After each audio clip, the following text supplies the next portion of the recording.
तदीयम वस्तु गोविंदम, हे गोविंद भगवान, जो आपने मुझे दिया है वही मैं आपको अर्पण कर सकता हूं ना। तदीयम वस्तु गोविंदम तुभ्यमेव समर्पये विहार सम्मुखो भूत्वा। पधारिए प्रभु पधारिए, आपका प्रसाद लगा पड़ा है। वाह, ऐसा कहकर के गोविंद भगवान को अर्पण कर देवे और फिर उसके बाद हाथ जोड़ करके बंधु बंधुओं सहित ब्राह्मण को प्रेम पूर्वक अपने घर में बुलाए और ब्राह्मण का पूजन करते हुए गणेश गौरी नवग्रह इत्यादि का पूजन करके फिर भगवान की कथा श्रवण करें। तत्पश्चात भोजन करें, नित्य गीत आदि का आचरण। श्रीमन नारायण श्रीमन, इस प्रकार से गीत आदि का आचरण करके किसी से भगवान का स्मरण करता हुआ सारा समय व्यतीत करें। एक क्षण को भी अपने आप इधर उधर न लगाएं। और इस प्रकार से श्वास श्वास में कृष्ण भज, वृथा श्वास मत खोए। आप सब जानते हैं सो तुम जानहु अंतर्यामी है। भगवान कहते हैं, भक्त कहते हैं कि प्रभु आप सर्वज्ञ हैं, सब कुछ जानने वाले, सबके घर घर में बसने वाले, सबके हृदय रूपी निवास करने वाले हैं। हम तो भूल जाएंगे लेकिन आप तो भूलेंगे भी नहीं। तो इस प्रकार से, इस तरह से व्रत करने से मनुष्य की इच्छा निश्चय ही पूरी होती है। लेकिन विशेष करके इस कलिकाल में भूमि पर यही एक सरल उपाय, इससे अच्छा सरल उपाय मेरे पास कुछ भी नहीं है, इससे सस्ता मेरे दुकान में कुछ भी नहीं है। तो केवल एक ही इसका रास्ता है, क्या? श्रीमन नारायण नारायण हो नारायण, लक्ष्मी नारायण सत्य नारायण सत्य नारायण नारायण हो नारायण सत्य नारायण। आइए दूसरे अध्याय की तरफ चलते हैं। 37 कथा प्रथम अध्याय समाप्त। तो दूसरे अध्याय की तरफ चलते हैं। श्री सूत जी बोले, हे ऋषियों, बोले क्या? बोले जिसने पहले समय में इस व्रत को किया है ना, बोले हाँ हाँ, बोले उनका भी इतिहास कुछ प्रकाशित कर दीजिए। बोले अच्छा, ध्यान को दीजिए ना, ध्यान को एकाग्र रखिए, क्योंकि पंडित जी की वाणी भी बहुत तेज चलती है, ये ध्यान देना। या तो बहुत धीरे चलेगी फिर, और नहीं तो बहुत स्पीड में चलती है, इतना तेज चलती है कि अगर सीना ऐसे है और आहुति की मुद्रा है तब तो अग्नि में आहुति डाल लेगा, अन्यथा बड़ी समस्या हो जाएगी। तो इस प्रकार कहिए कि कथा को ध्यान पूर्वक सुनिए, चित्त को अपने भगवान के चरण कमलों में लगा दीजिए, मन को कहिए, आए मन, काल ही जिसका धनुष है, परमार योग काल जिनके बाण हैं, उन भगवान के चरण कमलों में चल और उन्हीं के चरण कमलों में भौरा बन जा। क्या? ध्यान से कथा श्रवण कीजिए। सुंदर काशीपुरी नगरी में एक अत्यंत निर्धन ब्राह्मण रहता, वह भूख और प्यास से बेचारा बेचैन हुआ पृथ्वी पर इधर उधर घूमा करता था। तो ब्राह्मणों से सबसे ज्यादा प्रेम कौन करता है? भगवान करते हैं। भगवान कहते हैं सबसे ज्यादा प्रेम भक्त से, और भगवान से प्रेम करने वाले भगवान ने क्या किया? बूढ़े ब्राह्मण का रूप धारण करके वहां पहुंचे। बोले अच्छा, ब्राह्मण को दुखित जाने देखा, उधर घूमता है, पकड़ लिया रास्ते। बोले पंडित जी कहाँ जा रहे हो? बोलो इधर आओ। बोले कहाँ रहते हो? बोले यहाँ क्या करने जाते हो? मैं भिखारी ब्राह्मण हूँ और मैं इसके अलावा कुछ जानता नहीं हूँ।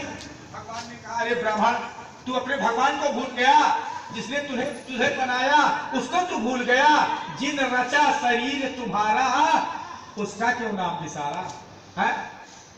तो इसी प्रकार से ब्राह्मण ने कहा, प्रभु मैं चोर नहीं हूं, मैं तो भिखारी हूं। अच्छा, भगवान ने कहा, सुनो, आज के बाद तुम्हारा भिखारीपन दूर हो जाएगा। बोले कैसे प्रभु? बोले श्री सत्यनारायण भगवान को जानते हो? बोले नहीं। सत्यम शिवम सुंदरम, सत्य ही शिव को प्रिय है, सत्य ही शिव को प्रिय है, अर्थात कुछ भी नहीं। तो ब्राह्मण का रूप धारण करके उसके पास जा पहुंचे, इस प्रकार से कहने लगे, आदर के साथ सम्मान किया ब्राह्मण का और कहने लगे, हे विप्र,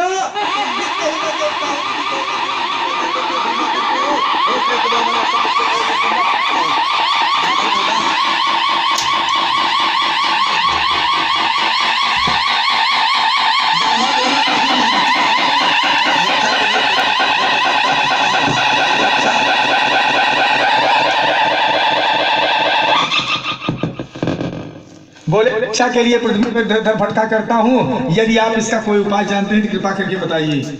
वृद्ध ब्राह्मण ने कहा हाँ मैं जानता हूँ। श्री सत्यनारायण भगवान जो है ना, बोले हाँ हाँ सत्यनारायण भगवान वरवंशित सभी फलों को देने वाले हैं ब्राह्मण। एक काम करो, तुम उनका उत्तम व्रत व पूजन करो, जिसके करने से मनुष्य सभी प्रकार के दुखों से मुक्त हो जाता है। ब्राह्मण को इस प्रकार से व्रत का सारा विधान बतला करके, क्या ब्राह्मण को सारा विधान और बूढ़े ब्राह्मण का रूप धारण करने वाले भगवान सत्यनारायण अंतर ध्यान हो गए, अंतर ध्यान हो गए।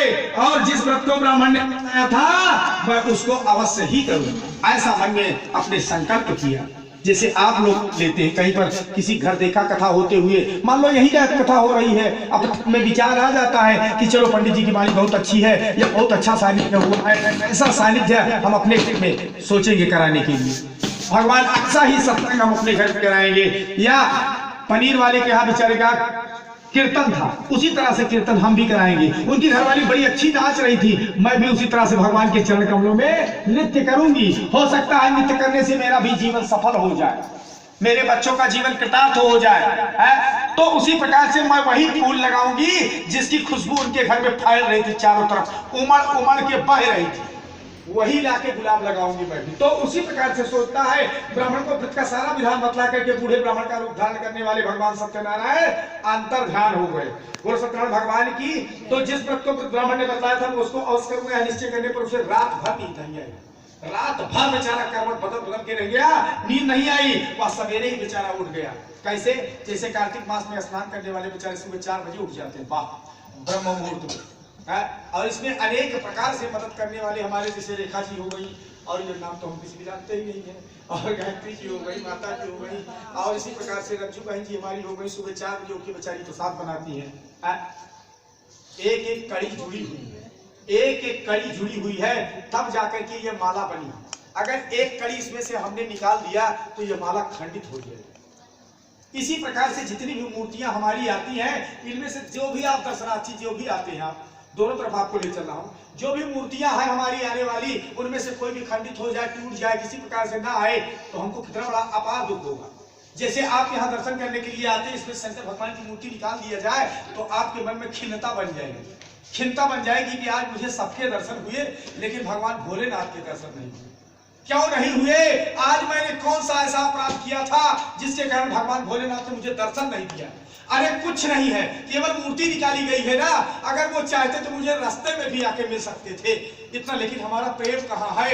हम तो विषय विकार में घूमते हैं, हमारा तो सच्चा ध्यान ही नहीं है। आशुतोष तुम कहाँ हो? हे औढ़दानी मुझे दर्शन दो, मुझे कृतार्थ करो प्रभु। बिना आपको देखे मेरे नेत्र जले जा रहे हैं, इनमें शीतलता नहीं आती है। हे करुणा निधान मेरे ऊपर कृपा करो, कृपा करो प्रभु। क्या आपने ऐसा विचारा अपने मन में?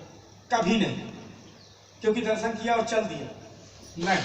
आज देखा किस रंग के कपड़े पहने और कल किस रंग के कपड़े पहने थे, है? किसी प्रकार से यहाँ की अलौकिक शोभा है, लेकिन एक समझने का विषय होता है। आते हैं बहुत है दर्शनार्थी, लेकिन क्या झोली भर के ले जाते हैं वो तो वही जाने। समुद्र तो सबके लिए बराबर है। अरे तुम चम्मच भरो चाहे उंगली डुबो के चाटो, ये आपकी इच्छा है। गंगा तो बह रही है ना, सीधा सीधा डुबकी क्यों नहीं लगा लेता? मार ले डुबकी, काया है किस काम की? जो आज नहीं नहाया तो फिर कब नहाएगा? जब चिड़ियों ने चुप खेत लिया फिर पछताए क्या होता है। तो इसी प्रकार से कार्तिक मास में महात्मा में हमारे साथ 1 महीना जुड़े हुए हमारी संगत को सबसे पहला नंबर तो बारंबार धन्यवाद देता हुआ आशीर्वाद भी दूंगा ब्राह्मण होने के नाते कि आप लोग दिन दूना रात चौगुना भगवान की कृपा से बढ़ते रहे। भगवान सत्यनारायण आपके सभी प्रकार के मनोरथ को पूर्ण करते रहे और ये चक्रधर आपसे सुदर्शन चक्र से अपने परिवार की रक्षा करते रहे, क्योंकि यही मेरा परिवार है। अब मैं परिवार ढूंढने कहाँ जाऊं परिवार ढूंढने? एक मूर्ख की तरह परिवार ढूंढूं? परिवार कोई किसी का नहीं है भाई। परिवार तब तक रहता है जब तक ये कृपा करता है, नहीं परिवार कहाँ बिछड़ जाता है कुछ पता नहीं है। प्याऊ में मिले हुए तीर्थों की तरह है। आइए भगवान सत्यनारायण की तरफ चलते हैं। बोलो सत्यनारायण भगवान की।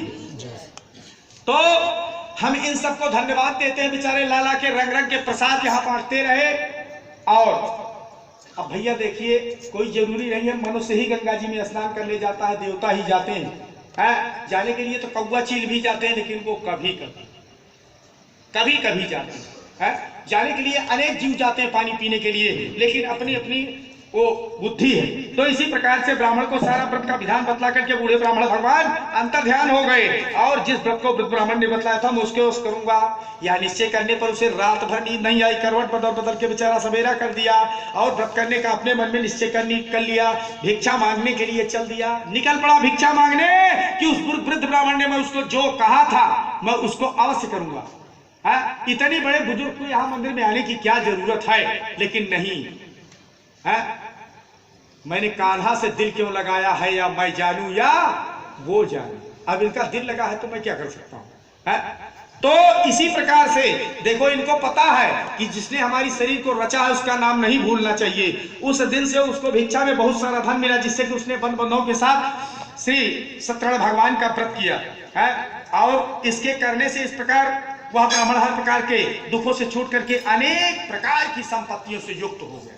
तो देखिए, जैसे ब्राह्मण धनवान हो गया उसी प्रकार से हम भी धनवान हो जाएंगे, इसमें कुछ वो नहीं है। लेकिन कहते हैं किशोरी कुछ ऐसा इंतजाम हो जाए, और केवल कहते ही हैं, उसी के चक्कर में संसार घूम रहा है। भाई क्या करोगे, क्या करोगे? मछली जल के बिना रह भी तो नहीं सकती, क्योंकि हम मछली हैं तो जल है। क्या करोगे? भागना तो पड़ेगा, ड्यूटी तो जाना पड़ेगा। इसके लिए तो हम भी जानते हैं, अब सुमन को भी ड्यूटी जाना होता है, लेकिन ये भी बेचारी कितना मेहनत करती हैं। छुट्टी है, देखा स्पीड में पैर चलो, है माता जी सहयोग करती है, लेकिन फिर भी बेचारे सुबह सुबह उठ करके कितना मदद करते हैं पंडित जी क्या। इसके करने से वह ब्राह्मण हर प्रकार के दुखों से छूट गया, अनेक प्रकार की संपत्तियों से युक्त हो गया। उस मास से ब्राह्मण हर मास श्री सत्यनारायण भगवान का व्रत करता रहा। तो देखिए, इस तरह से सत्यनारायण भगवान के व्रत को जो भी करेगा वो सभी प्रकार के पापों से छूट जाएगा, इसमें दो राय नहीं है, और अंतगत्वा इस प्रकार से मोक्ष को प्राप्त होगा। आगे पृथ्वी पर श्री सत्यनारायण भगवान के व्रत को जो भी करता है मनुष्य सभी प्रकार के दुखों से छूट करके और धनवान हो जाता है। इस तरह से नारद जी से नारायण का कहा हुआ यह व्रत मैंने आप लोगों से कहकर सुनाया। हे मित्रों, अब मैं और क्या कहूँ, क्या सुनना चाहते हैं? ऋषिगण बोले, हे मुनिश्रेष्ठ सुनिए, संसार में इस व्रत को इस ब्राह्मण से जान करके और किसने इस व्रत को सुना था या किया था, हम सुनना चाहते हैं। बोले अच्छा, इसके लिए हमारे मन में बहुत बड़ी श्रद्धा से सोची। बोले, हे मुनिश्रेष्ठ सुनो, जिसने इस व्रत को किया है वह सब मैं तुम्हें सुनाता हूँ, ध्यान पूर्वक सुनो। एक समय की बात है, ब्राह्मण बेचारा धन और ईश्वर के अनुसार बंधुओं के साथ व्रत करने को तैयार हुआ। बोले हाँ, उसी समय एक लकड़ी बेचने वाला लकड़हारा बूढ़ा आदमी वहां पर आ पहुंचा, और बाहर लकड़ियों को रख करके वह ब्राह्मण के मकान में गया। प्यास से दुखे लकड़हारे ने क्या किया, उनको व्रत करते हुए देख करके और ब्राह्मण को नमस्कार किया। नमस्कार करके वे प्रेम के साथ सम्मान के साथ पूछने लगा कि आप यहाँ क्या कर रहे हैं, इसके करने से क्या फल मिलता है, कृपा करके मुझसे कहो। ब्राह्मण ने कहा, सुनिए, सभी प्रकार के मन के मनोरथ को संपूर्ण करने वाला श्री सत्यनारायण भगवान का व्रत है भाई, और फिर इन्हीं की कृपा से आज मेरे यहाँ धन धान की वृद्धि हुई है। बोले अच्छा, हाँ। तो ब्राह्मण से इस व्रत के बारे में जान करके लकड़हारा बेचारा बहुत प्रसन्न हुआ, चरणामृत लिया। प्रसाद खाने के बाद वो अपने घर गया। लकड़हारे ने क्या किया, अपने मन में संकल्प किया कि आज लकड़ी बेचने से मुझे जो भी धन मिलेगा मैं उसी से सत्यनारायण भगवान का उत्तम व्रत व पूजन करूंगा। बोले अच्छा, अपने मन में यह विचार कर लिया। विचार करके वह बूढ़ा आदमी इस प्रकार से लकड़ियां अपने सिर पर रखकर जिस नगर में धनवान लोग रहते थे वहां ऐसे सुंदर नगर में गया, और उस रोज वहां पर उन लकड़ियों के दाम उसे 4 गुना मिले। तब वह बूढ़ा आदमी इस प्रकार से लकड़हारा प्रसन्न होकर के दाम ले करके आज प्रसन्न होकर के पक्के केले के फल, घी, दूध, दही इत्यादि सारे पूजन का सामग्री लेकर के और गेहूं का चूल इत्यादि सत्यनारायण भगवान के व्रत की सारी सामग्री लेकर के वह अपने घर आए, और फिर उसने अपने भाई बंधुओं को सबको बुला लिया, नात रिश्तेदार को, और भगवान की इस प्रकार से पूजन करके व्रत किया। और उस व्रत के प्रभाव से बूढ़ा लकड़हारा धन पुत्र आदि से युक्त हो गया। अच्छा, संसार के समस्त सुखों को भोग करके अंत में वैकुंठ धाम को चला गया। इसी तरह व्रत द्वितीय अध्याय समाप्त। सुनता मेरी कौन, किसे सुनाऊं मैं, प्रभु जी न करने देते हैं, मेरे पाप कर्म ही तुमसे करने, ओ कैसे स्वामी आपके दर्शन पाऊं मैं, प्रभु जी सुनता मेरी कौन है, किसे सुनाऊं। बोलो वृंदावन बिहारी लाल की। आइए आगे की तरफ चलते हैं, तीसरे अध्याय की तरफ। श्री सूत जी बोले, हे श्रेष्ठ मुनि, 2 अध्याय समाप्त किया, ध्यान देना, कई बात में कह दो।